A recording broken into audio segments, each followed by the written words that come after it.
as the Privy Council has said, the issue has been quashed. So they no longer have a criminal charge on them name. They are no longer convicts. No, but I want to tell you, I want to give you a big joke. I go and see them today, right? You went to see them today, how they do it? Hear them now, them are not convict. Oh. You see how people when have conviction can throw a word from people with conviction? Oh, so they will tell you, say... They will tell me, say, we are not the same. Oh. My friend, say, listen, you are convict, me is not. So try, do, you know what I'm saying? So it was interesting. So they're in high spirits, and I'm very, I'm happy about that, to be honest with you. So like how they are no longer convicts, are they put in a different section of the prison? So unfortunately, our prison system does not accommodate those things as it reflects, like first world countries where they have pre-trial and detention and stuff like that. You just there where you're there, and you're there where you're there, and that's just it. So I'll answer that. But like I say, we are at a good place. I think this case would have strengthened the jurisprudence in Jamaica. Mm-hmm. I think that the recognition of the fair trial right is for all. So we as Jamaicans should all celebrate.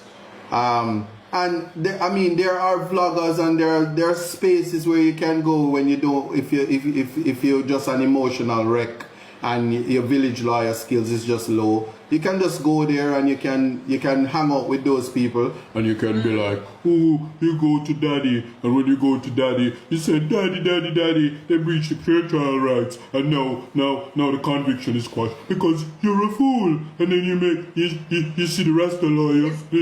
Yeah, so you can do that. I have a problem with Serpi, you know. With who? Serpi. I don't know. I don't like Serpi. I don't know who it is, but I have a video for you.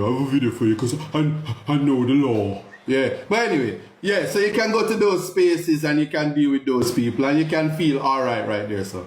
But we don't deal with wishy-washy people who actually don't know the law. We deal with the law and we deal with facts. Yes. And emotions is a place where you can express that through music. Because it's all in life. Cue me then, Mr. Produce. anyway. But the truth is, yeah. You're saying that the gentlemen are in a good spirit. Mm-hmm. I saw today on Vybz Kartel, I don't know if it's him managed, I doubt it's him managed the page. But the things on his Instagram, let me go look for it because I follow him. Big up to Vybz Kartel. Big up Vybz Kartel. Mm-hmm. He played the Clip News interview today. Yes. With the learned DPP. So here is his response to me. Hold on. Did she just admit that she and Suchman have done this several times before? Oh? So it wasn't the first time constitutional rights were breached.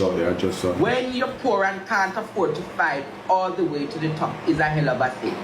The Constitution is a sacred document and the constitutional rights belong to the people regardless of the social and financial status. So Vybz Kartel is saying when he heard these sentiments echoed by the DPP today, he was alarmed by her statements. But according to Isat, let us just ease off the matter for a while. Let the matter be tried by himself and the prosecutor. No, let the matter be tried by the court and you, the public. Cause what a bangarang if you hear all of this nonsense and you see in your mail, you are summoned to the court. You not for go on like you don't know me. But I thought. Cause I depend on this. Listen, I'm in this university, I'm depending on you. So you don't see me at court, don't know me. I don't want. You would not have no problem. The students over here wouldn't feel anything. All I say is I don't want when I get a beer. What a bangarang, because I never gonna say during discharge. When them done in the ice at them call and say, teacher. What if you do? Are you friend? Teacher. Hello, did I get if you ever get called to be a part of the jury,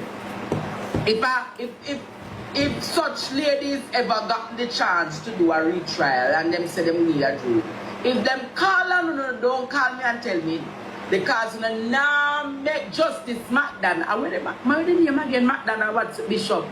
Come call me before and come lock me up and put me in a prison because Andre influence the position of no jury and contaminate no jury. So you hear me say to you, if you know yourself as a student or partner trial, all when the case sweet to know, you shut them out and send me a WhatsApp. But just to put it in context, do you see the danger of having this matter in the public? It's not because, first of all, Andre can influence the decision. Because there's the Andre show. I can come over here on a Friday night and the whole people watch it. The whole of Jamaica watch it. So how then can the case be really tried in the public? So a retrial is really at a disadvantage, don't you think? But we leave that for the court, and the court in all their wisdoms will do justice in accordance and in keeping with the Constitution. And we have to maintain the integrity of the justice system. And the justice system, when I speak of the justice system, I'm speaking about the judiciary. I take this moment to make three things clear. Mr. Bert Samuels would have, whilst in the appeal, would have written and made the request for that volume 10, and that volume 10 would have revealed all that has unfolded in this case, and I say that so people understand and appreciate that. You see, when it comes to what happens at the end of it, the same way Andre can influence a jury, it's the same way people can put out information and it's misinformation, and then they said, so when you go to the jury, you know what you do? You just bring back a verdict because we can't have these things happening, you understand? So that kind of thing. And so these people are in essence gadflies, miscreants to the justice system. And to ensure that we maintain the justice system, that is the judiciary, that are the custos morum of the Constitution, the guardians of the Constitution, the guardians of our rights as human beings under the Constitution, citizens of this country. We have to ensure that when we have a duty to ensure that justice is served for all of us, the least among us. That's what this conversation will always be about, and I just hope that when we deal with context matters, that people appreciate that and start to educate themselves and think critically, because we are going to be responsible for reducing crime.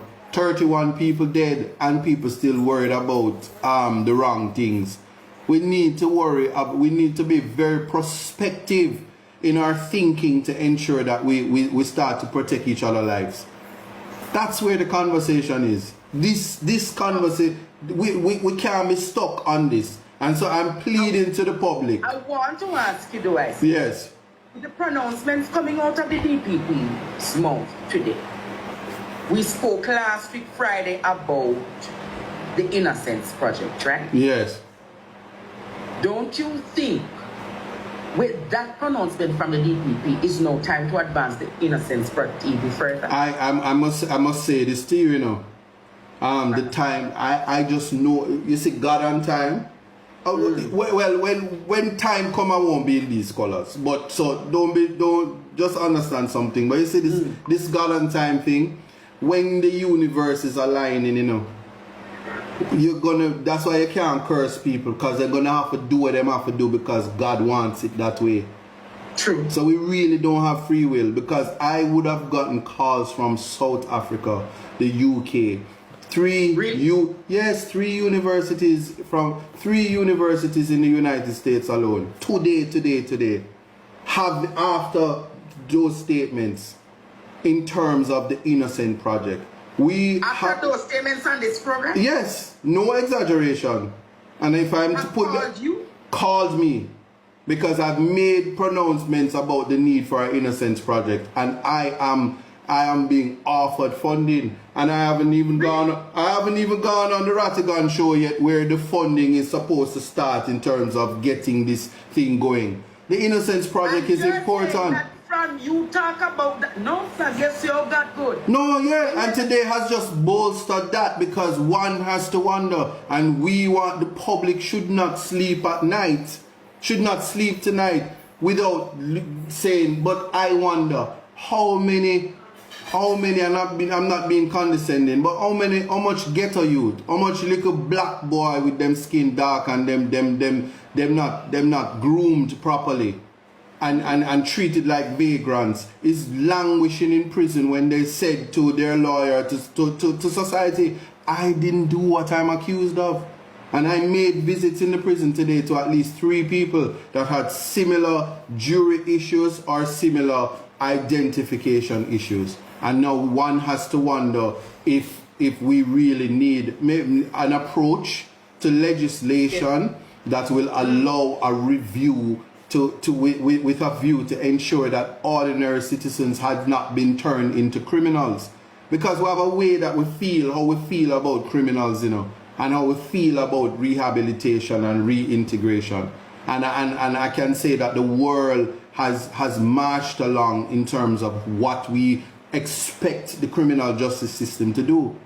It is the rod that doesn't spare the child or the adult in that thing. Yeah. I'm really happy to know that the universities, both in the United States and South Africa, have reached out to you, particularly to offer funding for this Innocence project, because at least 30% of those who have been prosecuted in Jamaica are under the have been innocently wronged, and to know that if you got this project up and running, you could see that many of those marginalized men and people are free.